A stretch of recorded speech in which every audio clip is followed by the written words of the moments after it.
Welcome back to my channel. How are you all? I hope you all are fine. Today we will make a super delicious, super yummy, super tasty, and super spongy chocolate cake. We will make this cake at home in a regular pot, and you will be surprised that even without an oven, we can make such a great chocolate cake at home. There is no need to buy such an expensive cake from outside for any event or party. You can make a great cake at home on a low budget. Believe me, your family will be your fans. If you want to watch the full video, don't skip it. If you like the video, like it and subscribe to the channel. So let's start making it. First, we've taken a bowl and put a sieve on it. Now we'll add 1 cup of flour, 1/3 cup of cocoa powder, 1 teaspoon baking powder, and 1 teaspoon baking soda. Sieve these together. Sieving brings air into the mix, which makes the cake spongy and fluffy, so don't skip this step. If you see small lumps of cocoa powder in the sieve, press them through with a spatula so everything comes through as a fine powder. Mix these dry ingredients together well, then set them aside. Next, take 3 eggs in a bowl. Make sure they're at room temperature. Beat them with an electric beater, or a hand whisk or fork if you don't have one. Add sugar gradually. We're using 3/4 cup sugar to 1 cup flour. Don't dump it all in at once, especially if it's not fine ground sugar since it takes longer to incorporate. No electric beater? Blend the eggs and sugar together in a blending jug for 1-2 minutes for the same fluffy result. Add 1 teaspoon vanilla essence and 1/4 teaspoon salt. Mix again. Then add 1/2 cup of neutral, unscented oil. Any strong smell in the oil will carry into the cake and ruin the flavor, so choose carefully. Mix again briefly. At this point, the batter should look pale and well aerated. Now fold in the sieved dry ingredients a little at a time using a spatula. Go gently and don't overmix. The eggs have built up foam, and that foam is what gives the cake its rise, so folding too hard will knock it out and leave you with a denser cake. Once all the dry ingredients are incorporated, the batter is ready. Pour the batter into your pot. No cake mold needed, just a regular teapot works. Line the bottom with butter paper first and grease the sides with oil. If you skip the butter paper, dust the greased pot with flour instead. Pour in the batter and tap the pot 4 or 5 times to release air bubbles. To bake without an oven, take a large pan, place a mesh stand inside, then set your batter-filled pot on top. Cover with a lid.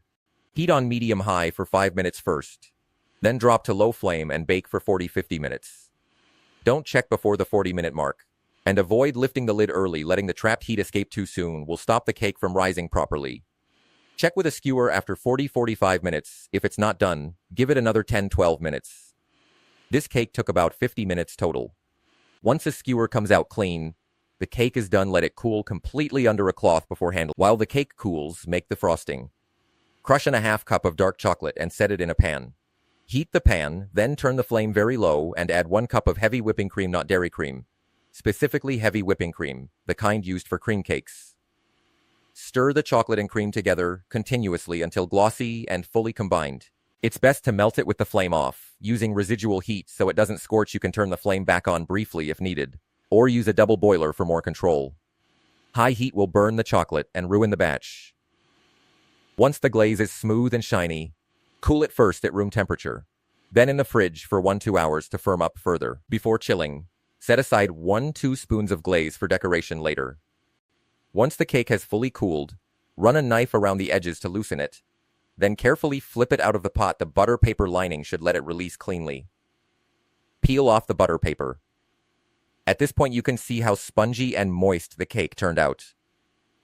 All without an oven. Once the ganache has chilled, add 2 teaspoons of powdered sugar and whip it with an electric beater until it reaches stiff peaks. If it's not whipping up well, pop it in the freezer for 30 minutes. Colder cream whips to stiffer peaks much more reliably.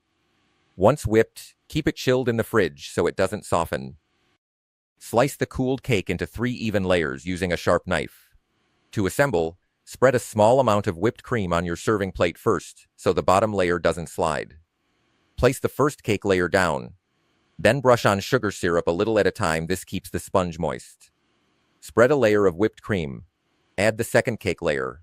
Repeat the syrup and cream. Then add the third layer. And repeat once more.